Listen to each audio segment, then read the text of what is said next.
Bismillahirrahmanirrahim. Alhamdulillahi rabbil alamin. Wa bihi nasta'in ala umurid dunya waddin. Wassalatu wassalam ala al-mab'usi rahmatan lil alamin.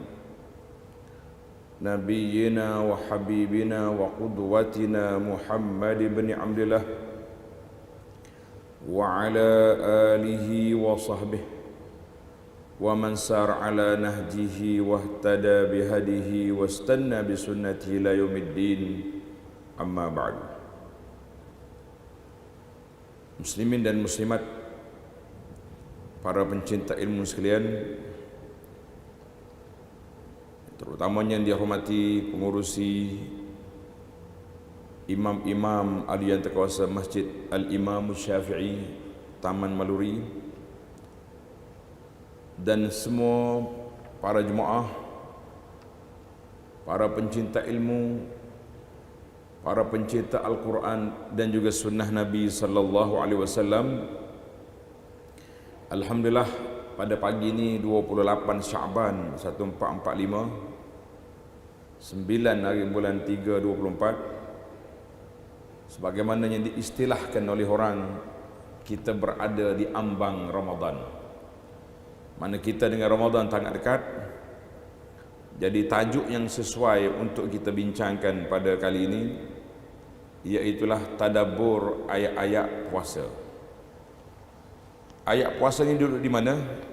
Tuan-tuan yang ada Quran, buka surah Al-Baqarah, surah Al-Baqarah ayat 183. Kita akan pergi sehingga 185. 3 ayat ya. Ayat dia panjang lagi. Ayat dia berakhir di 187. Tapi panjang, kena siri lain tu. Bagi jemaah yang pegang kitab ni, muka surat 27. Ni yang nampaknya di masjid kita ni, Masjid Imam Syafi'i ni banyak dia guna ni tadabbur dia pagi-pagi. Muka surat 28. Jadi alhamdulillah, kita mula baca ayat, kemudian kita pergi kepada huraian ayatnya insya-Allah. A'udzu billahi minasy syaithanir rajim. يا أيها الذين آمنوا كتب عليكم الصيام كما كتب على الذين من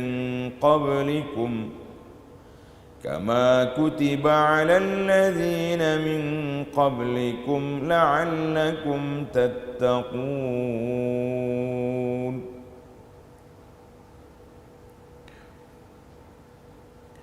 Wahai orang-orang yang beriman, diwajibkan ke atas kamu berpuasa sebagaimana diwajibkan ke atas orang-orang sebelum kamu, agar kamu menjadi orang yang bertakwa. Itu untuk tanda setelah kita akan ambil satu ayat untuk kita tadabbur makna dia, memahami apa yang Allah Ta'ala nak sampaikan kepada kita biiznillahi azza wa jalla.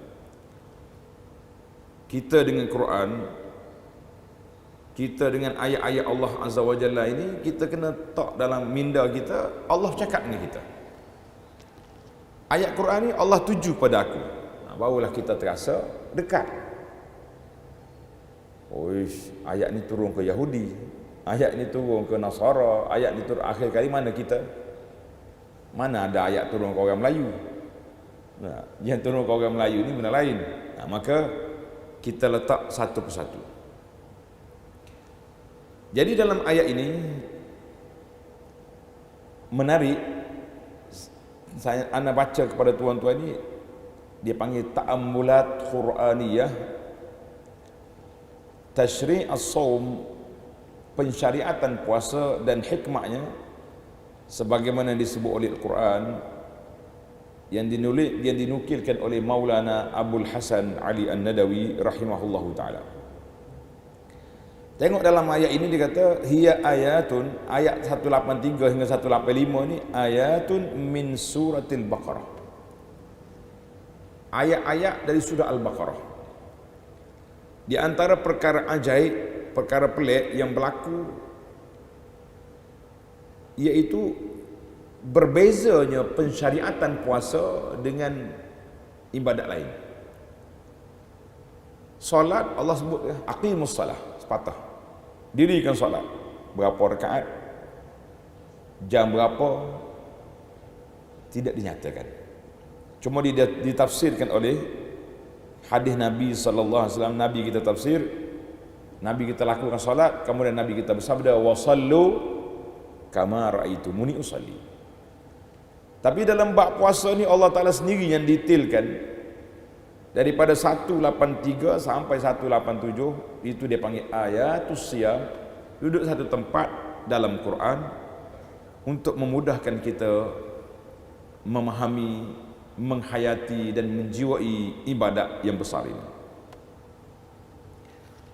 Maka hadhihi ijal ayatul ula, inilah ayat yang pertama di awal Quran yang Allah Taala sebut tentang puasa. Dan seperti yang kita sepakati, puasa ini salah satu daripada ibadat yang menggetarkan jiwa. Kenapa? Sebab dia menyalahi fitrah kebiasaan manusia. Manusia ni biasa dia suka makan. Itu hijau kita dah makan tu. Kalau tak ada kata orang ni tak makan, itu nak mati dah. Orang yang sihat walafiat ni, kerja dia apa menu nak makan hari ni.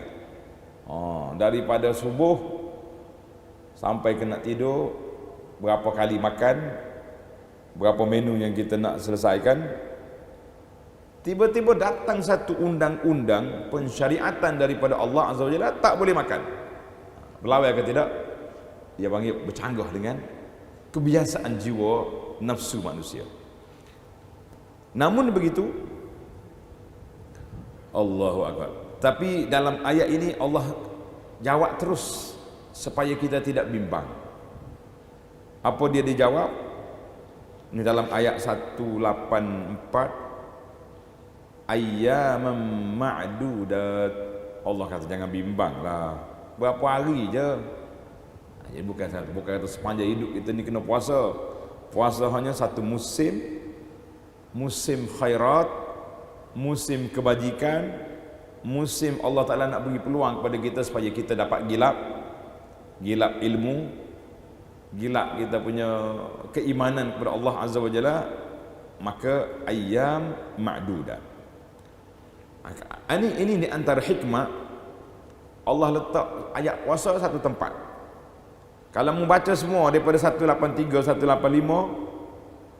187, kita rasa tenang hati. Kena puasa. Tak boleh makan ni berat juga. Jadi mulalah kita fikir macam-macam. Kita kata alhamdulillah, Allah jawab selalu ayyaman ma'dudat, beberapa hari je, sabarlah. Satu. Maka ayat puasa ini dia panggil ayat yang mengandungi kesusahan. Letih, lapar, dahaga. Cuma berbeza di antara manusia dalam menghadapi ujian puasa ni, berbeza. Ada orang yang berpuasa di rumah dia ya. Duduk rumah dia tak pergi mana-mana. Rumah dia pula penuh dengan aircon. Jadi macam mana kita nak kata? Ada orang yang bekerja tapi dalam bilik sejuk, tak rasa apa juga. Ada orang yang membanting tulang di tengah padang, di tengah panas, duduk buat jalan raya, buat binaan. Bagaimana dengan orang ni? Maka Allah SWT letak pada kita satu undang-undang yang ada kelonggaran. Dia panggil ada klaus. Maknanya kalau tak ada kelonggaran ni para jemaah sekalian, anda nampak bulan Ramadan lah ramai orang mati. Kenapa mati? Tak boleh makan ubat. Jadi hospital apa kosong bulan Ramadan sebab orang bukan lagi berpindah wad tapi berpindah ke alam lain, ke alam barzakh. Maka tidak berlaku. Jadi bila perundangan yang agak berat, dia perlu pada satu ilmu kejiwaan, ilmu psikologi, ilmu ketenangan. Pasal itulah tuan-tuan kena ingat, berbezanya undang-undang Islam dengan undang-undang bukan Islam. Beza. Sama ada dalam kisah ni balas bunuh. Orang bunuh orang, panah buluh. Ataupun dalam hudud, potong tangan ke, kena sebak ke, termasuk dalam undang-undang takzir pun berbeza. Baru ni sibuk sekejap kan, ada anak orang Islam cabar undang-undang takzir dalam beberapa kes dan dia boleh menang di mahkamah. Orang cakap undang-undang macam ni lemah. Kita tuan-tuan para jemaah, kita kena ingat undang-undang yang berkait dengan syariat, kita rasa lemah ke, rasa kuat ke, rasa orang panggil apa saja kita rasa, kita kena letak dalam kepala kita nakalam minallah. Nakalam minallah. Allah kata undang-undang ini, pencegahan ini datang dari Allah. Maka dia ada ruh. Undang-undang yang ada ruh. Karena itu bila kita tengok dua orang dijatuh hukum yang sama, dua-dua hukum yang mati, yang seorang ni mati digantung apabila dibaca pertuduhan mengikut undang-undang orang putih, tak kira lah look rek ke look kromo ke look apa. Yang seorang lagi dipancung, sebelum pancung qadi baca ayat Quran, hukum itu. Jiwa seorang mukmin tenang menerima hukuman Al-Quran sebab kita tahu undang-undang dari Allah Azza wa Jalla. Maka dalam ayat ayat puasa, tengok di akhir ayat 183, Allah kata apa? La'allakum tattaqun, supaya kamu menjadi orang yang bertakwa. Itu objektif puasa. Tapi dari sudut ketenangan, Allah kaitkan puasa ni, bukan kita je kena, umat dulu juga sudah kena. Umat dulu sudah berpuasa. Tengok, kama kutiba 'alal ladzina min qablikum, sebagaimana umat dulu telah berpuasa, maka kamu hei umat Muhammad sallallahu alaihi wasallam juga kena berpuasa. Jadi bila kita tengok, bukan kita saja yang kena, orang lain pun kena juga. Rasa tenang ke tak tenang, sudah pasti ada ketenangan, sudah pasti kita rasa lebih tenang. Oh, ingat aku ya kena, umat dulu pun dah kena, mana semua nabi-nabi dulu telah berpuasa. Jadi kita kata dari sudut kejiwaan, psikologinya, kita lebih tenang menerima undang-undang yang diperuntukkan itu. Nah, itu satu. Maka yang besar lagi, ujung ayat, la'allakum tattaqun, supaya kamu menjadi orang yang bertakwa. Itu yang besar, dia panggil objektif. Kita buat apa-apa saja pun kena ada matlamat. Bila ada matlamat, kita kaji hikmah. Kenapa puasa? Banyak. Ada sebuah buku yang saya terjemahkan. Kalau tuan-tuan boleh cari buku ni, menarik. Nama dia Keindahan Islam. Buku tu nama Keindahan Islam. Di Malaysia ni telah diterbit oleh Telaga Biru. Cantik buku ni.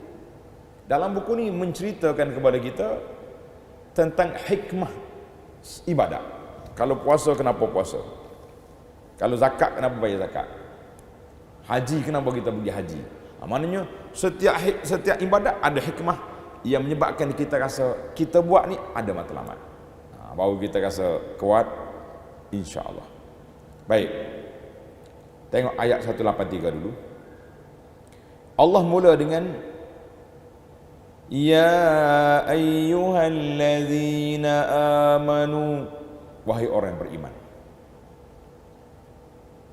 Bila kita rasa kita beriman, dan kita mengaku beriman, alhamdulillah, dan kita pun memang orang beriman, sudah pasti ayat ini, kita menerima ayat ini sebagai satu arahan daripada Allah Azza wa Jalla kepada kita.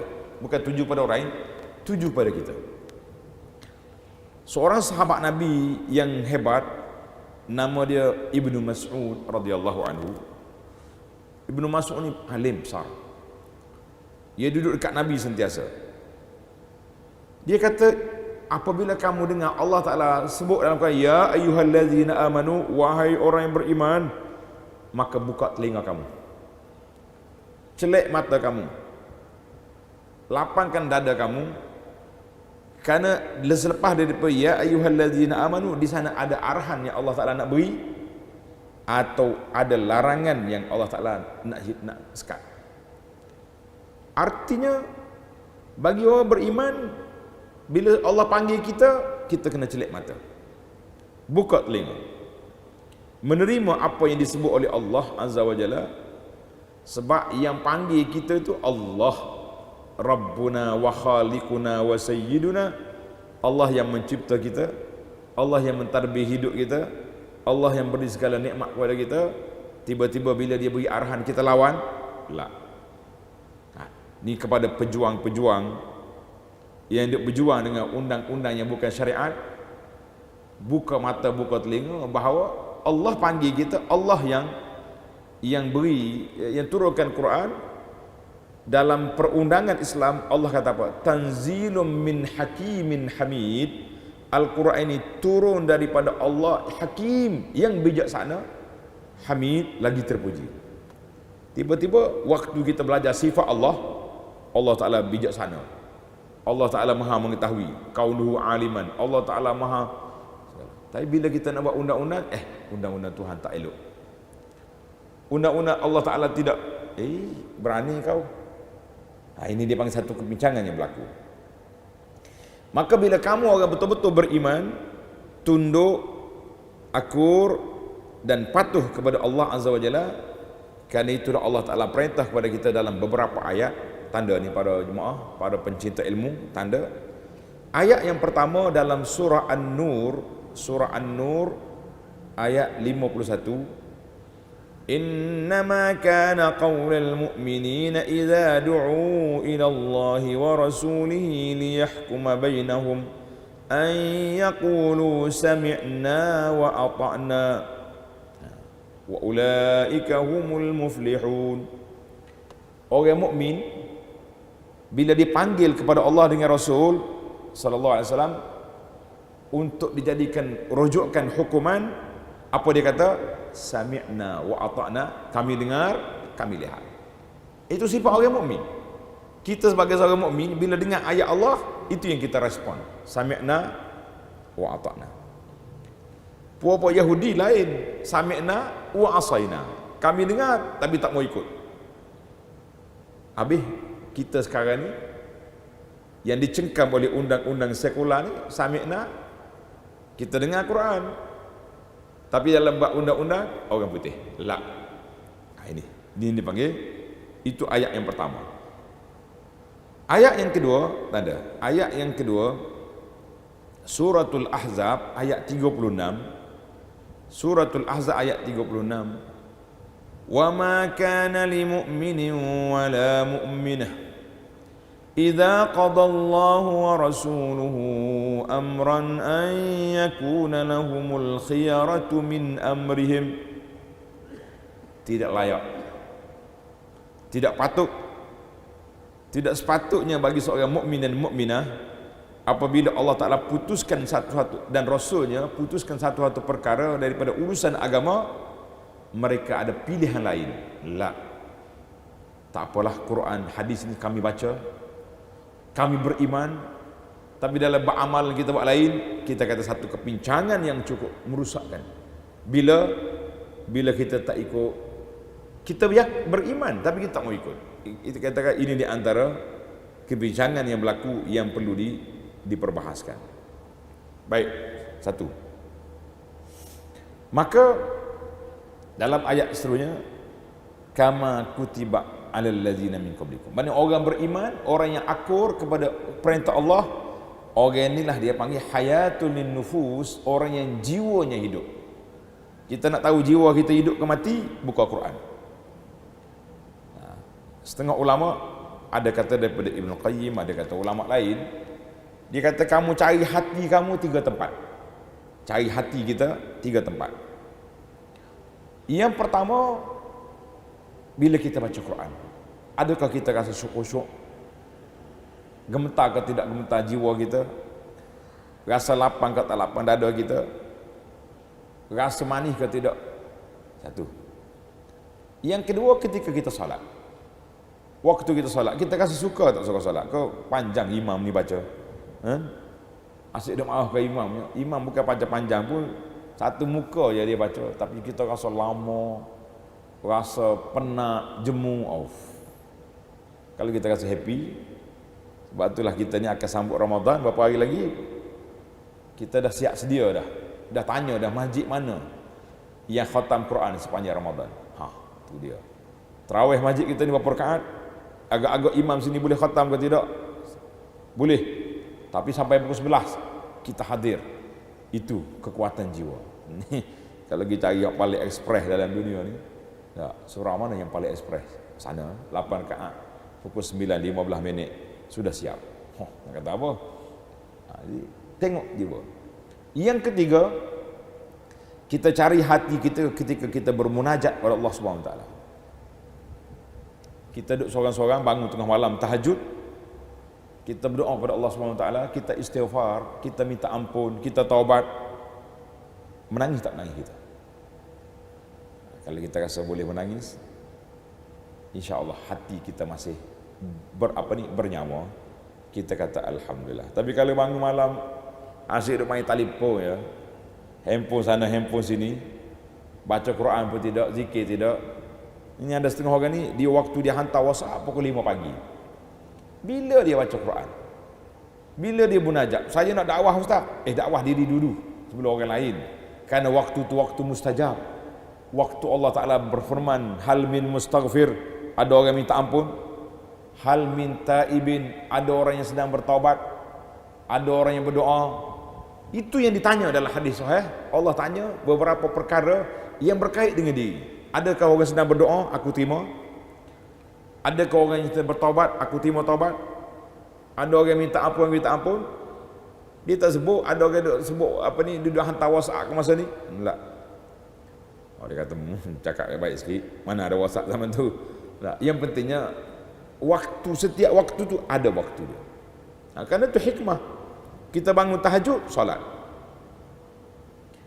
Dekat dengan nak subuh, wabil asharihum yastaghfirun, ketika waktu sahur itulah waktu kita istighfar. Mula-mula solat dulu, kemudian doa, istighfar, munajat.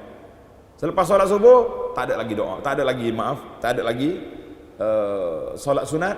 Yang ada zikir lepas solat, zikir waktu pagi, tadabbur ayat-ayat Allah, mudarasatul ilmi, tadarus Quran. Jadi Allah Ta'ala letak kepada kita jarwah yang komprehensif dalam hidup kita ini. Alhamdulillah. Baiklah. Yang kedua, untuk meringankan bebanan kita ini supaya tak terasa berat sangat, Allah Ta'ala sebut kama kutiba 'alal ladzina min qablikum, sebagaimana orang lain sudah menghadapi saat yang sama, tak boleh makan tengah hari. Jadi alhamdulillah. Jadi para jemaah sekalian, dia kata dalam ilmu tadabbur, dia kata riyadatun nufus, kita ni kalau kita jogging seorang-seorang tak seronok tak? Sebab itulah kalau nak jogging kena cari kat taman, cari tepi tasik, datar KLCC contohnya, berlari situ. Maknanya kita ni bila seorang lemah, bila dengan ramai-ramai barulah kita terasa kita kuat. Puasa macam tu juga. Kalau puasa sunat digalakkan sepanjang tahun, cuba tuan-tuan buka rekod sepanjang tahun 1445 ni, berapa hari dah kita puasa sunat? Ada, bukan tak ada ustaz. Alhamdulillah kalau ada. Saya pun tak suruh jawab, cuma suruh renung dalam diri kita je. Berapa hari kita puasa sunat? Baru ni nak puasa Ashura, tapi ahli masjid, ahli surau, kacau surau pula gitu. Tak puasa juga. Kata apa? Cari je alasan. Jadi kalau kita boleh jawab, alhamdulillah. Kalau tak boleh jawab, dia orang tak jawab. Bila orang tanya bab ibadat ni, orang tak jawab 2 sebab. Sebab yang pertama, dia tak mau cerita sebab dia takut riak. Ni jangan jawab. Sebab yang kedua saya bimbang ni. Sebab apa tak jawab? Memang tak ada pun. Nak jawab macam mana? Itu yang paraknya kan. Kenapa tak boleh jawab? Kenapa tak jawab? Tak ada. Baik. Mana dari sudut orang panggil riyadatin nufus, nak semangat syahdul himam, nak kuatkan semangat, Allah Ta'ala banding dengan orang dulu. Alhamdulillah. Baik. Kemudian kita pergi kepada yang ketiga. Di akhir ayat Allah kata apa? La'allakum tattaqun. Allah kata aku menyusahkanmu. Aku tak bagi kau makan pagi sampai maghrib. Tak boleh minum, tak boleh lakukan hubungan dengan isteri. Bukan nak suruh susah kali. Bukan satu penyeksaan. Tetapi satu latihan jiwa. Kita ni ke mana-mana pun satu masa kita akan berpisah. Suatu tempoh kita akan berjauhan. Maknanya kalau berpisah pagi sampai gelap dengan isteri, rasa lemah dah. Nah, ada yang langgar SOP puasa, melakukan pertubuhan di siang hari. Ada, kenapa tak ada? Baru ni saya sebut tajuk ni, seorang makcik datang. Dia nak bayar kafarah. Kafarah apa makcik? Dia kata dia ingat dia dengan arwah ni, suami dia mati 15 tahun dah. Baru teringat orang muda tu tak bayar kafarah lagi. Mana benda tu berlaku? Maknanya Allah Ta'ala nak didik kita supaya kalau ada makan, tak boleh makan. Satu ujian. Ada boleh makan. Kata orang pantang jumpa ya. Setengah orang ni pantang jumpa. Oi, pantang jumpa. Nak jamu kambing pun dia bismillah, nak jamu apa. Tapi tak boleh makan sebab tak ada makanan. Kelaparan. Tak ada duit nak beli ke, duduk macam sahabat-sahabat kita, imam-imam kita jazahumullahu khairah, sampai hari ni tak lupa-lupa ke Palestin, baca kunut nazilah sentiasa. Sahabat-sahabat kita, saya tengok khutbah semalam pun Jakim keluar, masih lagi berpesan supaya ingat pada saudara kita di Palestin. Inilah waktu kita nak ingat. Sebab itulah tabung digerakkan di bulan Ramadan untuk bantu orang cepat penuh, sebab kita lapar. Kita ingat kepada susahnya orang susah. Allahu Akbar. Maka datanglah di sini Allah SWT sebut nak bersihkan jiwa, nak lapangkan hati, nak tenangkan jiwa dengan apa? La'allakum tattaqun, supaya kamu menjadi orang bertakwa. Alhamdulillah. Baiklah. Yang keempat, tengok ayat 184. Kita tak baca lagi tadi ayat. Mari kita baca. Ayyaman ma'dudat.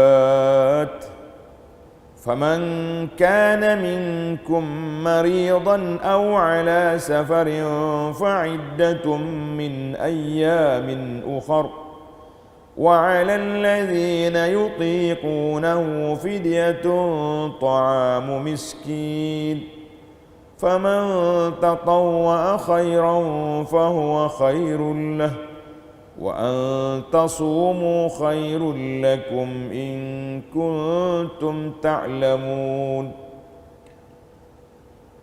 Allah kata, mu jangan bimbang. Ayyaman ma'dudat, beberapa hari saja. Puasa ni bukan sepanjang hidup.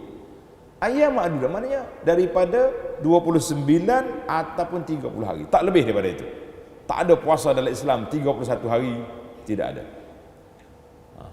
Kalau orang pergi Mekah puasa awal sana, balik lewat raya sini, ada hukum tertentu yang kita boleh guna pakai. Tapi saya tak nak hurai sini. Kita nak ambil ayat ni dulu. Maka yang keempat Allah Ta'ala sebut, ayyaman ma'dudat.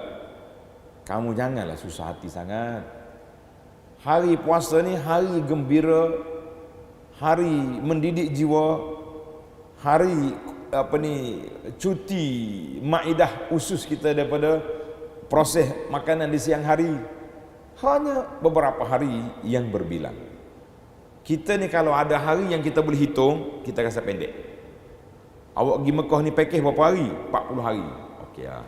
Tak, dia panggil countdown ke? 40, 39. Tabung haji pun tulis dekat hotel.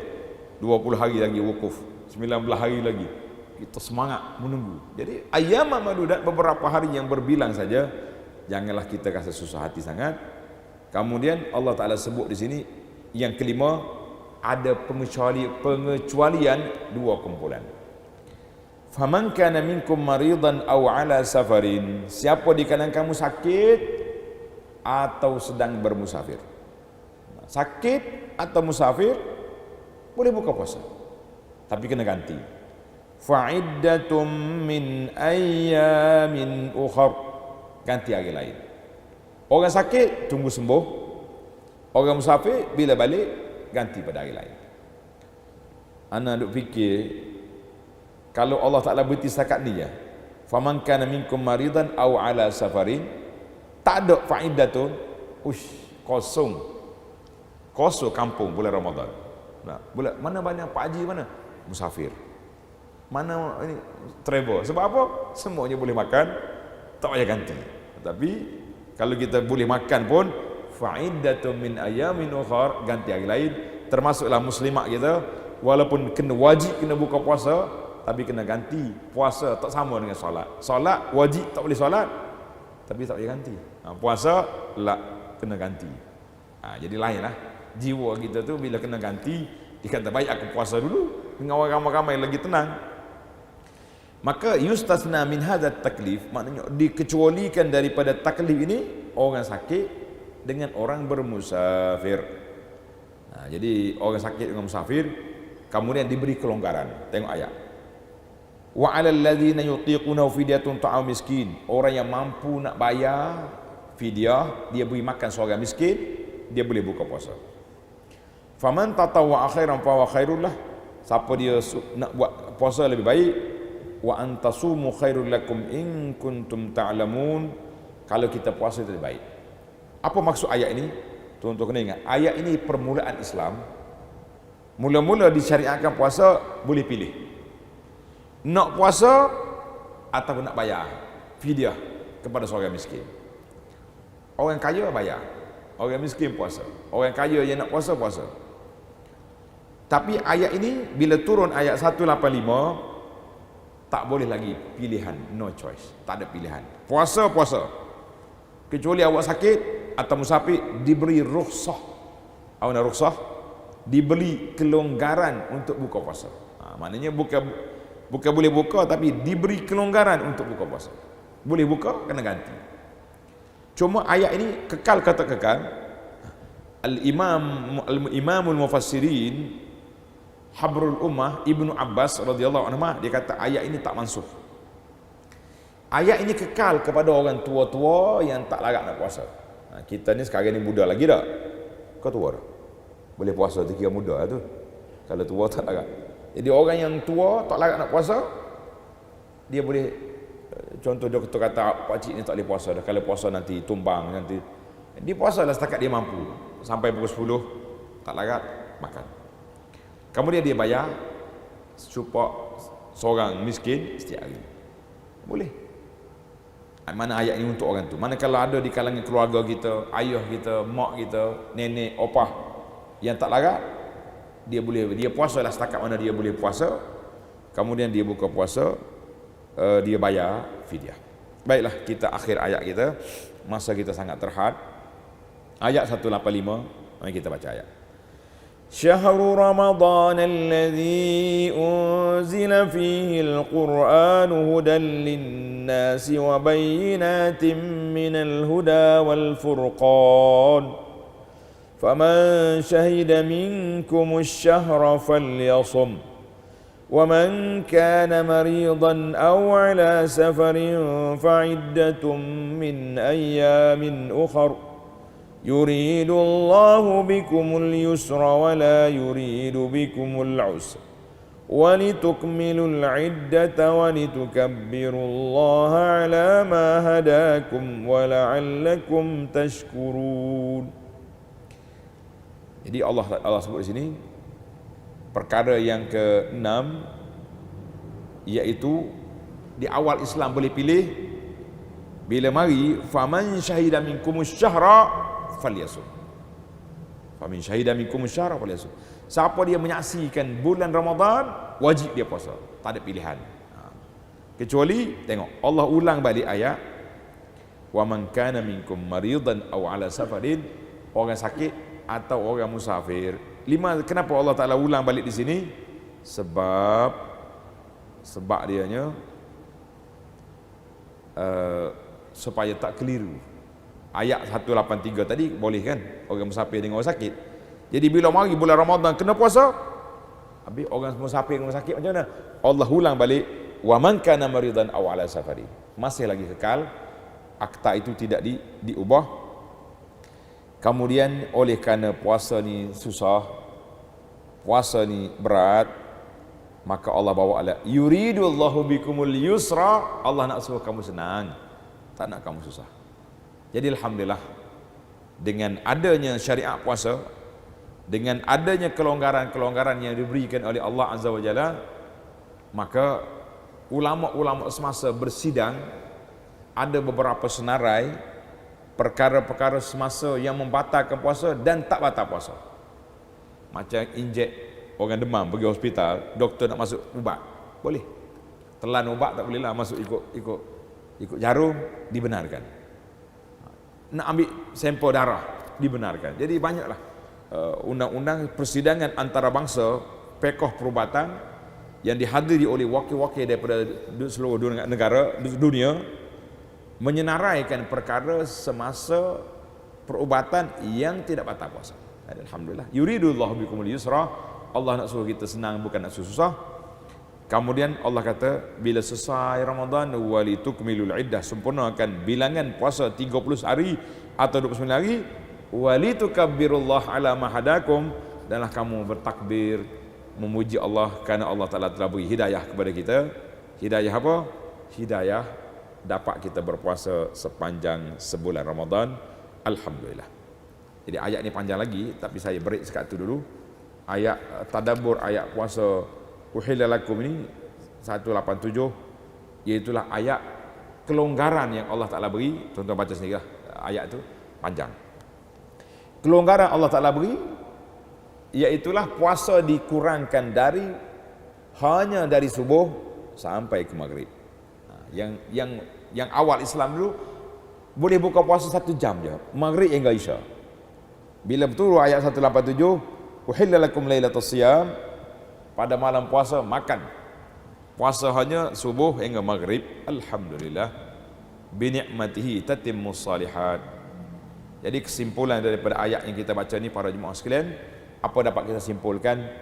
Bahawa syariat puasa sangat besar kelebihannya, perundangannya sangat jelas, kerana datang daripada Allah Azza wa Jalla, ala ya'lamu man khalaqa wa huwal latiful khabir. Ini ayat kita duk baca malam-malam dalam surah Al-Mulk kan. Tujuan baca surah Al-Mulk malam-malam belum tidur, waktu afdal baca surah Al-Mulk belum tidur. Cuma imam kita bimbang, takut tak terbaca, dia tunduk baca lepas Isya. Tapi kita dah bagi cadangan supaya surah Al-Mulk itu dibaca setelah tamatnya zikir selepas solat kan. Maka Allah kata, aku yang tahu, aku cipta manusia, aku tahu apa keperluan manusia. Maka datangnya syariat Ramadan, Allah Ta'ala beri Ramadan syahrul, tengok ayat 185 tadi, syahrul Ramadan allazi unzila fihil Quran, bulan Ramadan bulan turun padanya Al-Quran. Jadi dua ibadat ini sinonim, Ramadan dengan Quran. Siang kita puasa, malam kita tahajud. Itulah yang dilakukan oleh baginda Nabi sallallahu alaihi wasallam. Jadi kita berdoalah kepada Allah Subhanahu wa taala dengan namanya yang maha indah, dengan sifatnya yang maha tinggi, supaya Allah Taala anugerahkan kepada kita dapat sampai ke bulan Ramadan sebagaimana doa yang dibaca oleh imam. Coba ikutlah ya. Allahumma sallimni li Ramadan wa sallim Ramadana li wa tasallamhu minni mutaqabbalan. Allahumma sallimni li Ramadan wa sallim Ramadana li wa tasallamhu minni mutaqabbala. Ya Allah, sampaikan kami ke bulan Ramadan dan berilah taufik hidayahmu, di bulan Ramadan ini kami dapat melakukan ibadat yang terbaik sebanyak mungkin, sebaik mungkin. Tidak ada sifat malas, tidak ada sifat jemu beribadat. Bermula awal Ramadan kami semangat, di akhir Ramadan lagi semangat, lagi kuat untuk mencari Lailatul Qadar. Wa tasallamhu minni mutaqabbala. Ya Allah, terimalah semua kebaikan yang kami lakukan di bulan Ramadan, di luar Ramadan, supaya menjadi bekalan kami ke akhirat, menjadi pemberat timbangan kami di hari kiamat. Amin ya rabbal alamin. Wa sallallahu wa sallam wa baraka ala Muhammad wa ala alihi wa sahbihi ajma'in. Walhamdulillahi rabbil alamin. Jadi dalam risalah yang kita bagi tadi, dapat kan? Semua dapat risalah? Yang belum dapat boleh ambil kat depan ni. Dalam ni ada 9 atau 10 amalan di bulan Ramadan. Kalau kita boleh buat 10/10, kita kata Alhamdulillah. 9/10, Alhamdulillah. Saya boleh buat 5/10 Ustaz? No. Kena upgrade lagi. Jangan bermalas. Kerana senarai ini senarai yang pendek. Cuma satu je saya rasa yang kita mungkin tak boleh buat tahun ni, yang ke-7. Umrah pada bulan Ramadan. Yang belum daftar lagi mungkin tak sempat. Tapi usaha ambil maklum. InsyaAllah tahun depan biar dapat. Kita pergi umrah. Nabi sebut dalam hadis, umratun fi Ramadan ta'dilu hajjatan ma'i. Umrah di bulan Ramadan, pahala dia sama macam haji sekali dengan aku. Besar pahala kan? Kemudian yang lain-lain itu ada 10 perkara. Tuan-tuan ambil maklum, ambil letak dalam jadual kehidupan di bulan Ramadan. Semoga Ramadan kita tahun ni, Ramadan yang lepas baik dah, tapi agak-agaknya tahun ni bertambah kebaikan, insya-Allah. Sekian, assalamualaikum warahmatullahi wabarakatuh.